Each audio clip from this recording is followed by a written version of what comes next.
అర్థమవుతుంది. గాల్వాన్స్ రిపీట్ కావు, పెహల్గామ్స్ కూడా రిపీట్ కావు. అది భారతదేశం చాలా స్పష్టంగా చైనాకి పంపిస్తున్న మెసేజ్. అండ్ రెండోది, చైనా పీపుల్స్ లిబరేషన్ ఆర్మీలో తిరుగుబాటు.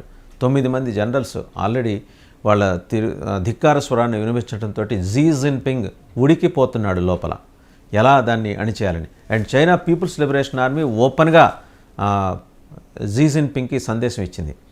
గాల్వన్ కావచ్చు, లేకపోతే మరొక చోట కావచ్చు, అంతర్జాతీయ సరిహద్దులు భారతదేశంతో మనం పంచుకున్న చోట భారతదేశం మీద దాడి చేయడానికి మేము సిద్ధంగా లేము, పరిస్థితులు అనుకూలంగా లేవు. ఒకటి, అంతర్జాతీయంగా మా పరపతిని, మా ప్రతిష్టని మేము మంటగలుపుకునేందుకు మేము సిద్ధంగా లేవు.